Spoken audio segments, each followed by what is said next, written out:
All right. It's 12 o'clock. We're going to go ahead and get started.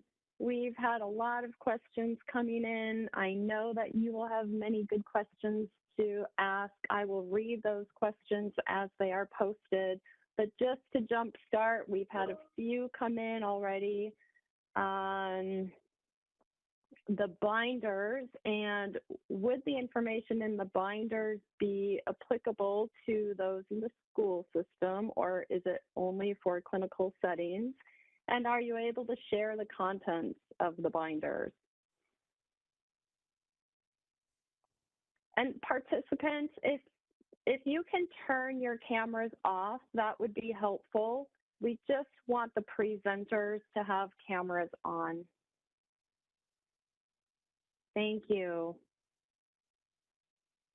So Lisa, I can speak to that question. Um, uh, Absolutely. The elements of the the different tools that we gathered could be used in an outpatient setting, a school setting, um, and each one of us, depending on your setting, you're going to have different time constraints, or you might have the constraint of having a parent present versus not having them present. But there's a variety of tools within what we gathered, and there's going to be more than a few that will apply to any given situation. So it would be useful in schools as well.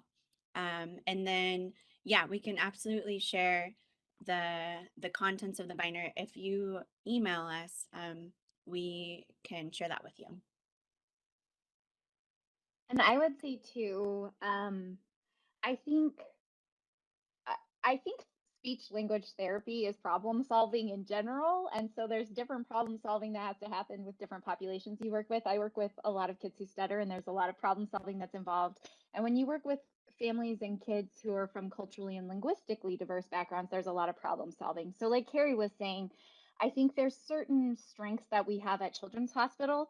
So we amplified those strengths for our setting. Like, we get parents there and we have great interpreters. And I think those are two great strengths that we capitalize on for our evaluations. But if you're in the school, for example, then you can capitalize on watching a child over time or talking to their teachers. So I think there's different, or watching them interact with peers. And I think all of those are really helpful things. And so you can skew the tools or add more tools based on the strengths of your setting.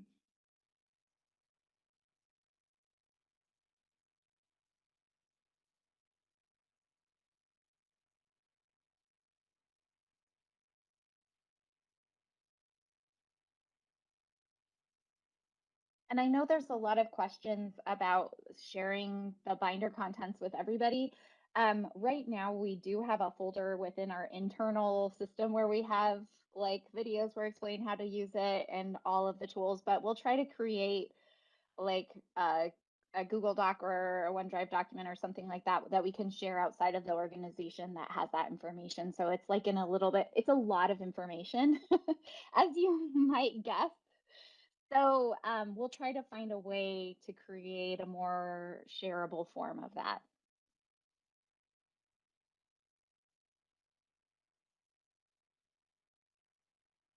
Thank you.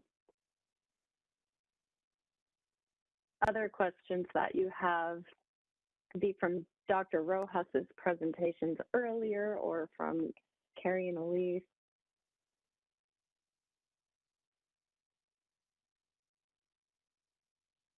One question that I saw that I think is interesting and is applicable, and Dr. Rojas can speak to it, is about language sampling or getting language samples. And Dr. Rojas, if you have advice on making that easier for us, what I have found is that to transcribe a whole language sample, I feel like I just don't have time to do that within my day.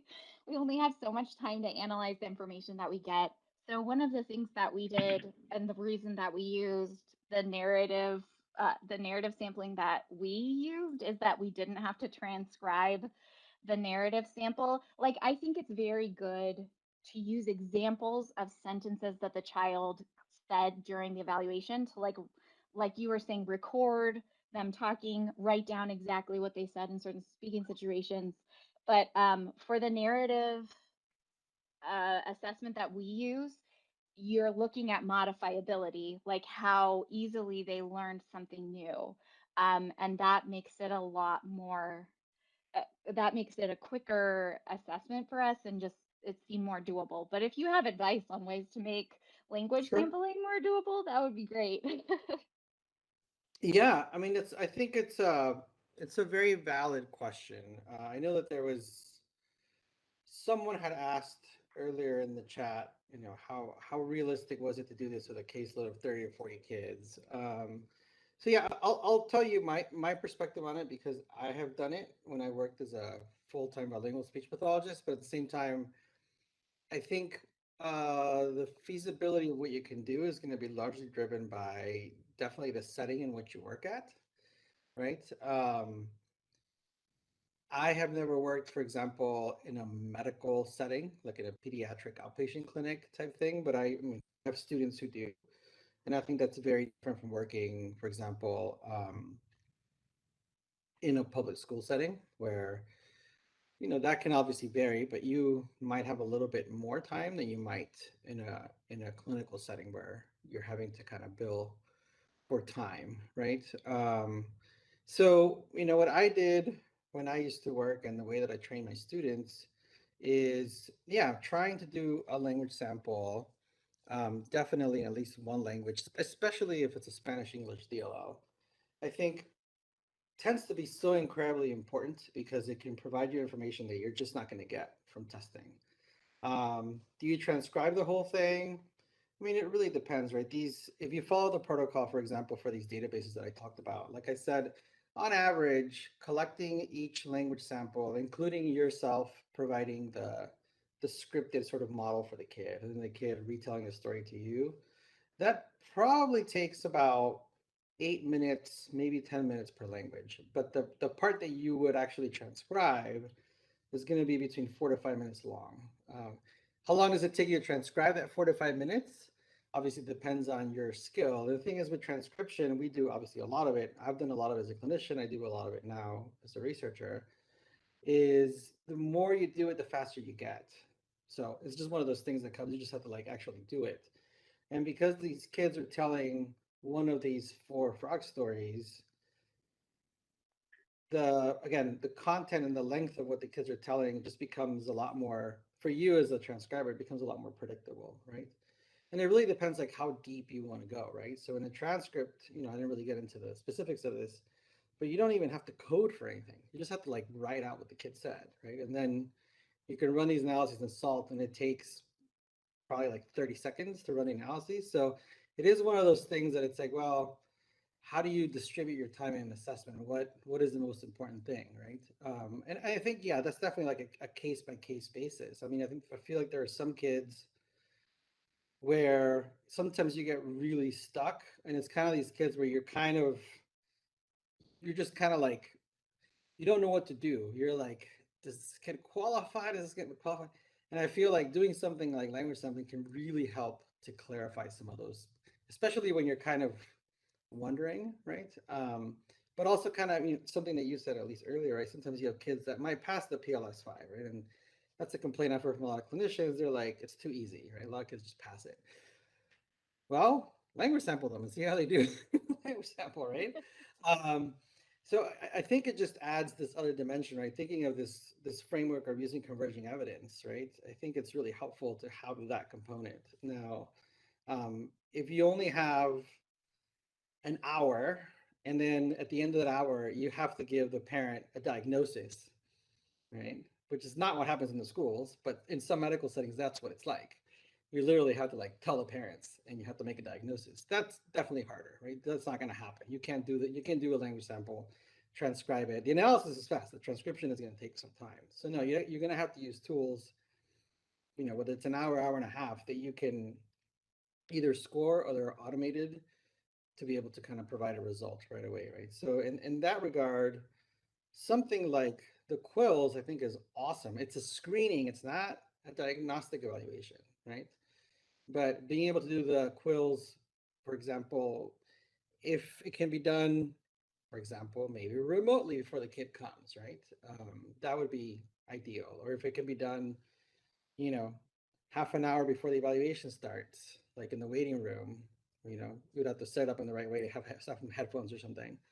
That would be really nice because then you can even sort of get an idea of, okay, if the kid failed the quills, right? If the kid passed the quills, then maybe this is a kid you don't even have to test, right? So, but if the kid failed the quills, the quills will give you both a very general report, but you can get a very detailed report as to where were the areas of breakdown, right? And so then when you test the kid, you can then really just focus on some of those areas, right? To go a little deeper. But yeah, language sampling is something that I think is extremely important. And again, within the protocol of these frog stories and using the protocol for these databases, I do think it's realistic to integrate in clinical practice, but it does require a certain level of kind of like initial commitment.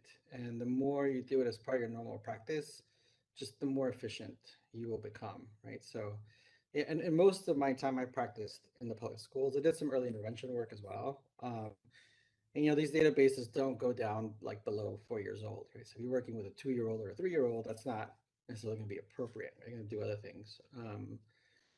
But I did have the time to test the kid and then be able to then go home and do some of these things, right? So same thing, right? If you give the PLS or you give the self, you still have to score it, right?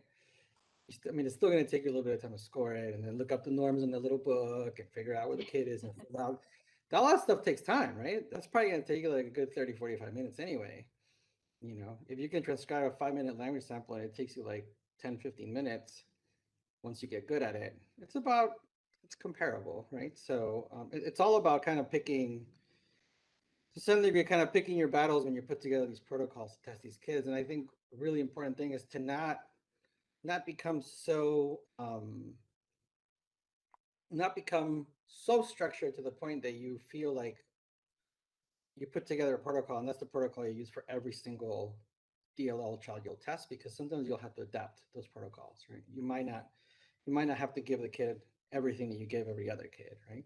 So anyway, just I'm kind of spitballing a little bit, but anyway. Thank you. Mhm. The next question we have is there a standardized social communication test that you recommend for older students from a culturally and linguistically diverse background? Yeah, I saw that question. To be perfectly honest, I don't, if it's out there, I'm not aware of it, especially for social communication disorders.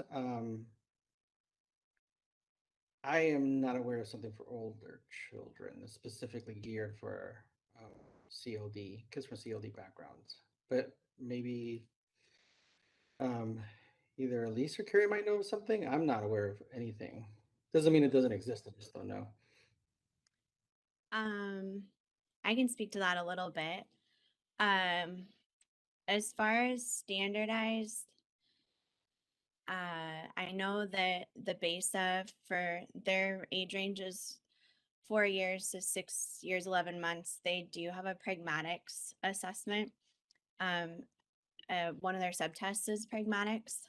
But that's really the only one I know that would actually generate a score related to social communication.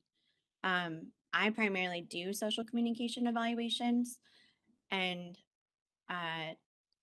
there's, out of all the standardized assessments I know, I think that's the only one that would include a bilingual or multilingual population. Some nice ones for observing social communication would be, my favorite is Michelle Garcia Winner's, the name's gonna escape me. I will come to it and type it in the chat box. But that's a really nice one. Does anyone know it out of the presenters? What is it called? I use it all the time. Lent it to me. Yeah, you lent it to me a couple weeks ago. It was so helpful, but I don't remember what it was called either. But that's a really nice. I think that would be really nice for observing a child's social communication skills. It's a series of tasks, and it's not like a can they do it, can they not. It more would help you describe in a narrative form what are they doing with their social communication, and could probably be used with kids from various cultural backgrounds and linguistic backgrounds. Is it assessing social competencies? Is that what it's called? I'm going to look it up right now. Okay, sorry about that. No, it's my fault. We'll ask another question while you're looking that up. So Dr. Rojas, this is directed at you. It's a little bit off topic, but it's that I'm trying to learn Spanish to better my practice and also for fun. I have subscribed to News in Slow Spanish, and I think it's great. Are there any other resources available, free is better, for those who want to get better at Spanish? Okay, so the question is, are there any free resources? Right? Yes. Did I hear that Free, right? free resources for how to get better at Spanish. One of the things that I would say is, and your mileage may vary depending on kind of where you live, what you have access to.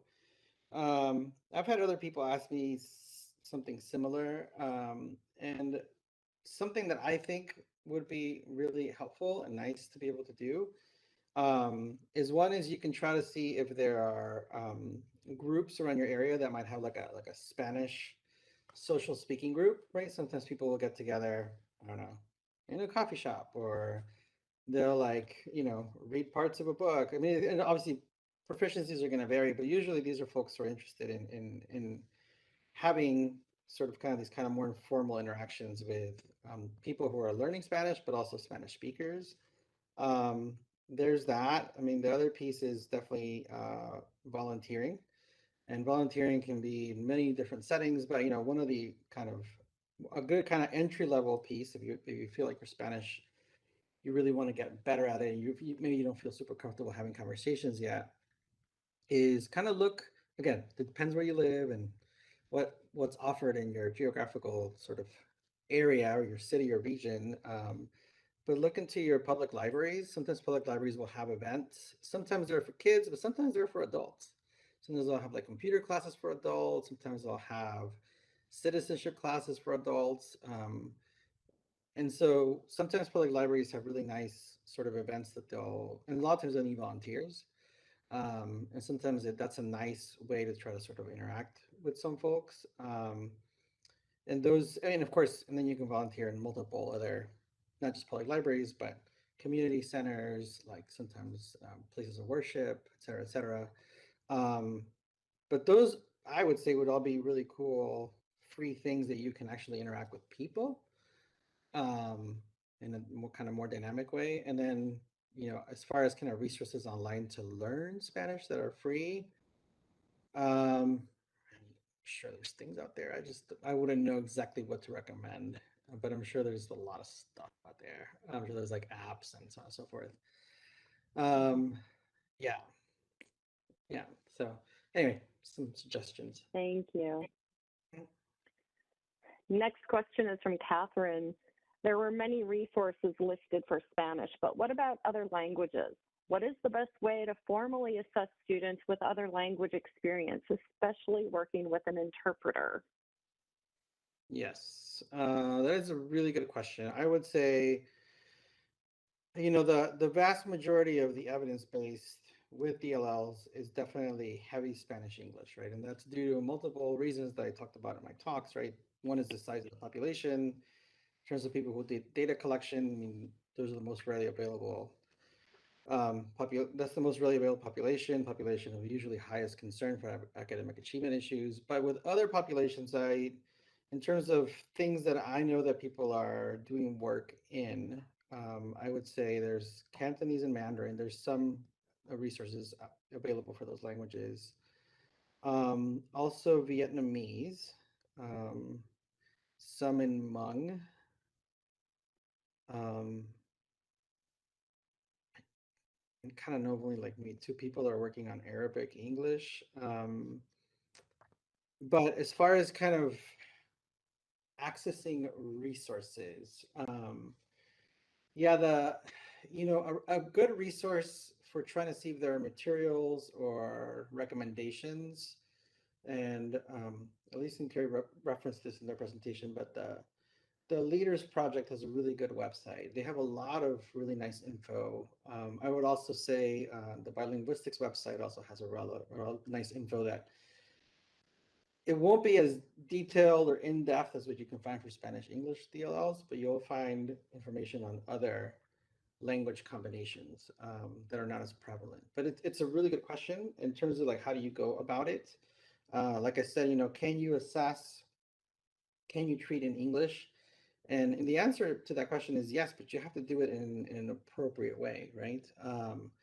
If you're going to be providing, if you're going to be diagnosing a child who speaks a language that you don't speak, what do, right? So yeah, you can do the English piece, but you just have to be aware that if the child does not do well on the English part of your assessment, you don't really know if the child has a language impairment, right? Then you need to really go into the language. But if you can't do it, how do you do it? I mean, can you get an interpreter and do some informal assessment, do dynamic assessment? You can do all those things. Can you do a language sample? Yes, but you would need to have someone that can transcribe that in another language. So there are things you can do. The other thing, and this kind of depends, very briefly, I'll tell you like a brief anecdote when I worked as a clinician outside of Chicago, which was we had a kid, there was a kid I had to test, and the kid spoke Vietnamese and English. And I just happened to personally know, and now it's easier because now you can go to ASHA, you can find bilingual source providers on the ASHA website. But I had a colleague who worked basically like 45 minutes away, who was a Vietnamese English speech pathologist, but she worked in another district. So I told my district, hey, like we got to skin of Vietnamese, but we don't have anyone. But I know someone who can drive over and do it, but you're gonna have to pay her. And then they didn't like it. We got into like a big argument about it. They eventually did hire her and pay her because I basically kind of sat down with the special education coordinator. I kind of walked them through the IDEA law, and I was like, we have a responsibility, if it's feasible to do so, to be able to test this kid in a language. And I just happened to know we didn't have to fly her in or put her in a hotel or do any of that, right? We literally just had to like have her come over, work with this kid for about 2 hours. And yeah, they had to pay her a couple of $100. They weren't happy about it, but they did it. But I had to really push for it. You might work in settings that are more supportive of that, but ASHA now has a way to kind of find providers who self-identify as bilingual or multilingual providers. And so you can literally look at people by language. And I'm not saying that you'll find someone half an hour away, but you might, right? Or someone can do like a remote evaluation too now. I mean, I feel now with the pandemic, this has become very normal for all of us. So, the telehealth has been around longer than the pandemic, but I think it's become a lot more normalized, I think, now. So I think there's ways to kind of reach out to our colleagues in ways that we probably didn't think to do like 2 years ago, which we probably really want to start doing now. All right, next question comes from Eileen. Can you speak to evaluating for factors which may indicate dyslexia in the MLL population, interpretation of standardized data, and if how inclusion of other forms of assessment might be additive and valid for school evaluations? Okay. So there's a lot in that question. I don't know if Elise and Carrie, if you guys want to take that. I mean, I can think of a few things to kind of speak to that. But I don't know if you guys have anything you want to say, and then I can chime in too. I don't have anything in particular to say. I think that's really complicated, but I do think the processing testing, I learned a lot about that from your presentation when you were talking about head, toes, shoulders, knees, and what that was indicative of later in the child's language and learning. So I don't know if you want to speak to that. Yeah. So in that question, there was a lot going on. If I'm remembering most of it correctly, part of it was asking about potential dyslexia, on factors that may indicate dyslexia. and inclusion or other forms of assessment that might be additive and valid for school. Okay. So now we're getting into reading disorders, right? I feel like as speech language pathologists, we definitely have a relationship with like pre-literacy skills and literacy skills, but are we qualified to diagnose something like dyslexia or dysgraphia? I mean, I would say arguably probably not, but are there tools that can evaluate both reading and writing skills that are kind of fall in the domain of tests that we can administer? And yes, there are some. Um, and I'm just tell you about one that I can think of off the top of my head. It's not the only one, but like for kids, kind of more middle school, high school kids, the Woodcock Munoz language the Woodcock Munoz language proficiency test has subtests that attack both that target reading and writing skills in older kids. I've used those in clinical practice for really older kids to be able to try to kind of again do this kind of converging evidence framework. They're helpful to kind of be able to identify weaknesses and strengths, but I would never myself, I've never in a diagnostic report said this child presents with, a severe like writing disorder or a reading disorder, because that's not within my scope of practice. But are there tests that can take into account literacy skills, and especially in kids who are either kind of like late elementary, middle school, high school? Yes, there's a few. And that's one that I can think of, but there's probably, I'm sure there's others. Thank you. I see a few more questions in the chat, but I do want to be respectful of everybody's time. So presenters, if you're willing to hang out for a few more minutes and address two or three more questions. But to those of you who have to leave, I just want to say thank you for coming today and for joining us. These talks have been very informational and so appreciative. And in the chat, I'll put this in the chat again, I did put an evaluation. And we read each and every evaluation that comes through and the comments and suggestions that you make. This topic actually has come from previous sessions that we've done. And we look at all of the feedback, and this topic is something that has come up time and time again. Until now, we weren't able to find the appropriate speakers. So we really do take everything that you have to say, everything that you're wishing to have more and more information on. So please do those evaluations, not just because you have to do them to earn continuing education units, but because it's really helpful for those of us in the Childhood Communication Center who are planning these events. I'm going to go on to the other questions that are here. But if you have to leave, again, I just want to say thank you so much for joining us today and taking time out of your weekend to be here. All right, so the next question we have is, are there any recommendations specifically for under 3 DLL population who are too young for many of the assessments? Yeah, I mean, when you're getting kids, I would say between 2 and 3 years old, there's a few things that can be used. Nothing I would say necessarily as structured as for kids over 3, but one of the tools I had mentioned, one of these adaptations, is the CDI, which is available in Spanish and in a lot of other languages. There's debate as to can you use the CDI to diagnose acute language impairment. I mean, I wouldn't use the CDI as my only tool, but the CDI is a tool. The PLS-5 actually goes lower than 3 as well, so that's a pretty highly structured test that you can use. So there are a few tools, but definitely the informal assessment approaches I think are critical. Doing dynamic assessment, you can do some informal aspects of, well, I'm trying to think of other tools that are definitely out there.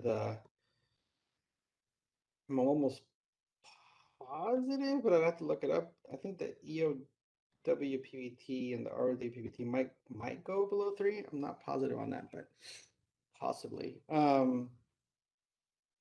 But yeah, informal assessment is going to be a big part of it for sure. So those are a few kind of sort of aspects that you can use. You know, I worked in early intervention as well, and I use the CDI for sure. I also tended to use another one called the Rossetti, and I kind of came up with my own adaptation for it because it didn't exist. So, but there were definitely aspects that I wanted to know about especially from kids who were growing up speaking Spanish and didn't speak a lot of English. Anyway, hope that helps a little bit. Mhm. And we asked this question a lot when we were creating our framework, like what do we do for kids who are younger than 3? And some of the tools that are helpful, I mean, a lot of what you do, as you know, when you're working in EI is with parents. So a complicating variable can be if you don't have good parent report or you feel like you're not getting good parent report, but you're going to have to combine observation and parent report. So a lot of the tools that we found involved parent report, like the 3 longest utterances in words is a tool that goes down lower than 3. And you're seeing like how many words that they can combine. And that has been researched with use in a lot of different languages when we did like a lit review. And then the critical question, like, is your child developing similar to other children from the same linguistic background, is really helpful. And also working with interpreters and family and trying, like Dr. Rojas was saying, to do some dynamic assessment where you're like, okay, how easy it is to teach you a new word or to teach you to request, or like those types of things I think are really helpful. And I was going to say there was a question about tools for languages other than Spanish, and the tools that we compiled, a lot of them had been used for a variety of languages and not just Spanish. Again, those are not standardized tests, but they're the kinds of tools that you can use when you don't speak the same language as the child that you're assessing, which we have a lot of kids where that's the case at Seattle Children's. Yeah, yeah. I mean, I agree. I mean, so I was just putting in the chat. I went ahead and checked. Yeah, the ROWPVT and the EOWPVT Spanish bilingual start at 2 years old. The PLS 5 in Spanish actually starts at birth. So I knew it went below 3. I didn't realize it went all the way to birth. But so you know, if you kind of want to start with that and then do some informal aspects, I mean, there are those tools, but they're for Spanish English bilinguals. I mean, I have had folks who have asked me, you know, if I have to test the kid in English, would it make sense to kind of provide the English subtests of a bilingual test? And you know, that's something obviously we would need more empirical research to kind of determine whether that's how appropriate that is. But you know, my sort of perspective without really knowing actual empirical data is, generally speaking, that to me makes sense, because those kind of English, let's say like the English subtest of the BESA, for example, right? That was normed on Spanish English bilinguals, but the point is these are kids who are bilingual, right? So don't give the Spanish subtest of the BESA to a Cantonese speaker. Could you give them the English ones? Yeah, sure, go ahead, right? If they don't pass them, it doesn't mean that they have a language impairment, but at least in terms of comparing their performance in English, at least you're comparing it to other bilingual kids rather than comparing it to a test that was only normed on monolingual English speakers, right? So that's just kind of like a kind of side tip that's not really supported by evidence base at the time, but that would be something that I would probably be comfortable doing and just being careful about it. Almost like a next best thing, right? That you can do at this stage. I never thought about that. That totally makes sense. I've never used our English base like yeah, that. I mean, That makes sense. yeah. It totally makes sense. They talk about what is it? They have like 4 or 5 different things that they've found to kind of be red flags if a bilingual child is not getting them in English. And so I would assume it would be somewhat similar with other languages. Right. Yeah. You know, and obviously part of the converging evidence piece is kind of you using these language sort of experience questionnaires. Those are critical. You need to know what the kid's language background history is, right? What is, if there's a kid who just immigrated to this country, has been exposed to English only incidentally for like 2 months. I mean, yeah, you can test the kid in English, but it's going to be a little pointless. So why really do it, right? You should probably do things informally with an interpreter in the other language, versus if a kid, you know, has been, you know, might be a kid in kinder, went to preschool and went to daycare and has been exposed systematically to English for 2 or 3 years, even though they might not speak a lot of English, there's probably some things you can do receptively in English with that kid, right? So that's, I mean, it's critical to know information of the child before you test the child.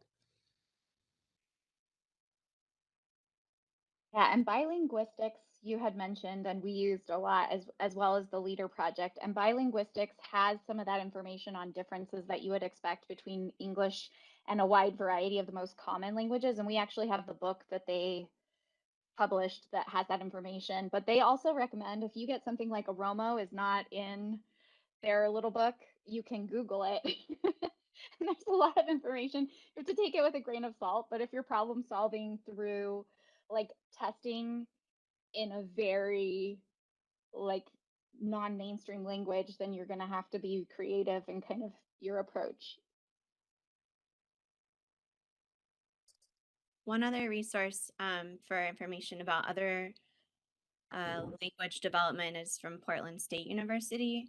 One of the options for a graduate final project is adding to their website all the information you can find about a particular language. So their list has gotten quite long in what in the languages that they have on there and the information they have about them. It's not necessarily, you know, like Bilinguistics compares English to the other languages and notes maybe the differences you would see in the way a bilingual person is using English because of the influence their first language has on their English production.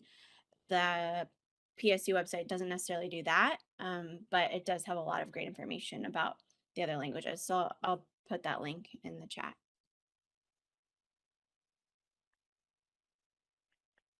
Thank you. I'm going to do 2 more questions and then we're going to go ahead and wrap up. With children in EI that are just learning language, what is recommended in terms of using the limited vocabulary or language you have in a second language versus deferring strictly to an interpreter? Okay, let me see if I, so an early intervention, can you repeat the question? Okay, I think I see it in the chat. If we're trying either just learning language, what is recommended in terms of using the limited vocabulary or language? Oh, I see. Okay, I get this question. So this is, I've heard this question before, and it's something that people ask pretty frequently, which is, if I speak, fill in whatever, Spanish, can't, whatever, fill in the blank. If I speak X at a 5-year-old level, can I do bilingual intervention with, I don't know, 2 or 3-year-old kids? It's a really good question, and I always tell people you probably do want an interpreter with you. And the reason is you as, well, first of all, if you're doing early intervention, what you really want to be doing is you want to be leveraging the parents at home. That's critical, right? A really kind of important guiding principle is you want the kids to be able to have and be exposed to as rich of a language environment as possible. And that means having really good language models, right? And so if your ability to speak, again, fill in the blank, language X is at a 3 or a 5-year-old level, you're probably not going to be a good language model for the kid. So you just got to keep that in mind. So it's probably what I'm saying, well, you probably do want to work with an interpreter. But even more important, well, not, I want to say more important, you do want an interpreter, but you do want to, you want to be able to be a good coach for the parents, because the parents really have to be the ones that have to do the carryover, right? So when you do EI, it really shouldn't be you doing everything with the kid. It should be you modeling for the parents, so teaching parents how to scaffold, teaching parents, how do you do expansions, right, of your child's productions, right? Like, how do you do sort of shared book reading activities with your kid? Like those things, you need to teach the parents how to do those things with their kid. And the parents will be good language models for their children. So I hope that helps to answer your question. I mean, I think it comes from a good place, but I think you do need to be aware. It's like, hey, I have to be a good language model for this child. I can't be like a sort of not good language model. That's not what you want to do. Excellent. Thank you. So Dr. Rojas, there's one directed specifically to you from Lexi. But prior to that, maybe this is more of a comment, but it is a question. Desi says, wouldn't an in-depth interview with parents or universal social emotional development milestones be more useful for evaluating students' CLD backgrounds than a social communication tool designed for standard American English speakers? Oh man, okay, I'm trying to remember if I kind of processing this. So can you just summarize would the question is, would A or B be better? What was A again? Yes. An in-depth interview with parents, would that be better? Then? Or would a social communication tool that's designed for American English speakers be better?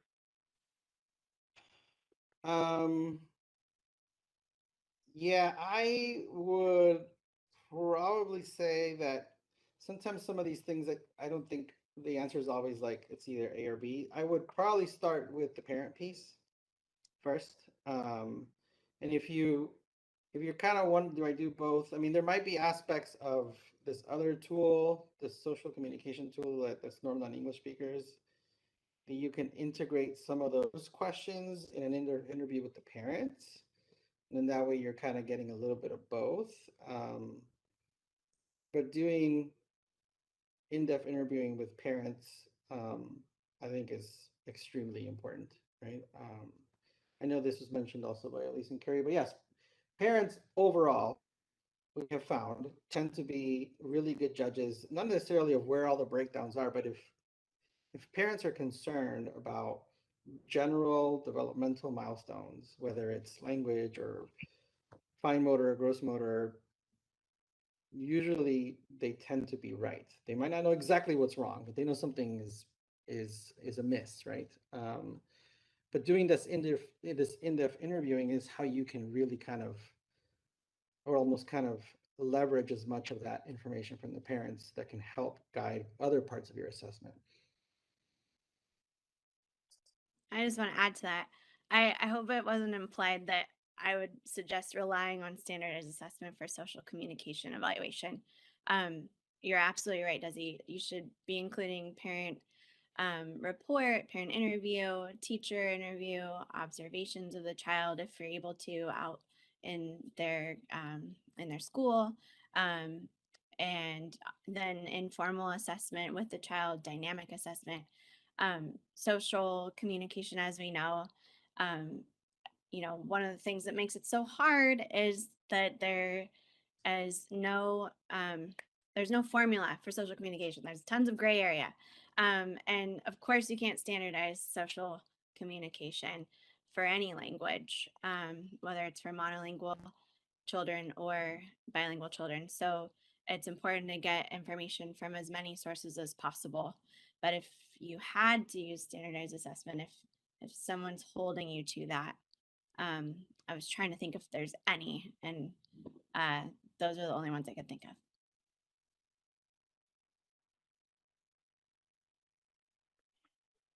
Thank you. And then the very last question before we end, Dr. Rojas, you had mentioned earlier that there are possibly local level certifications, retraining classes for someone who wants or desires to be a bilingual therapist. Yeah. So you kind of got to think about this in kind of two stages of your career, right? The first stage would be, what if you're a graduate student or you're looking for graduate programs, which I'm assuming the majority of our audience are practicing clinicians, so it's probably past that stage.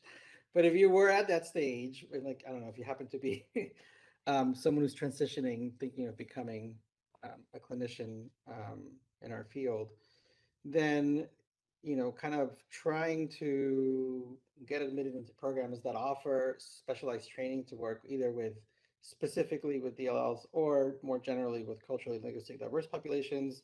There's several programs that do that. Not every program does it. I want to emphasize this. It's still a minority number of programs that do this in our discipline, but there are some. So that would be like the first stage. That would be great. There's plenty of folks who weren't able to benefit from that type of training.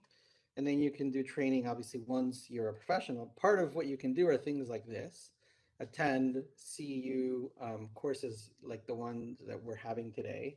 And you can do continuing education to help you kind of become more familiarized and become more confident.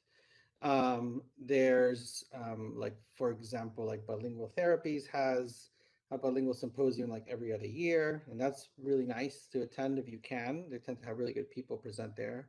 But is there like a certificate that you can get? I think there's like a few. I can't speak to them because I'm not familiar with what they do. I think the latest one I had heard of, and I might be totally wrong, but I think NYU recently started one for professionals, not for students. I don't know what it consists of or what you need to do, but it is like an intensive training program. Um, I I would say rather than worrying about a particular certificate, it's more about doing like being intentional, for example, about what continuing education you do, but then also kind of look more, if you can, try to look more kind of locally or regionally, right? Try to figure out, are there potential workshops that someone might be willing to put together, which again it might not be like an officially sanctioned ASHA CEU provider, but it might be someone that might be willing to do some professional education for a group of people. Try to network with other bilingual speech pathologists and learn from them. So I think there's a lot of things you can do. And of course, there's things that come out in the literature all the time. Some of it you have to have a membership. If we belong to ASHA, you can access any of the ASHA journals, right? Some people are like, I don't want to read academic journals. Well, then you can read things that come out in the ASHA Leader can be really good. Things that come out in some of the perspectives, some of the SIGs that we have, right, are really good too. And they tend to be maybe a little less heavy empirical or focus more on the kind of this translation and practice type of angle. So there are a lot of things you can do once you're out of grad school. And I think intentionality is the most important thing. You have to like pursue these opportunities. You have to find, and there's a lot, right? There's a lot of ASHA courses. We did one last year that focuses all about converging evidence. And there's a lot. There's definitely a lot you can access, but you'll have to look for it.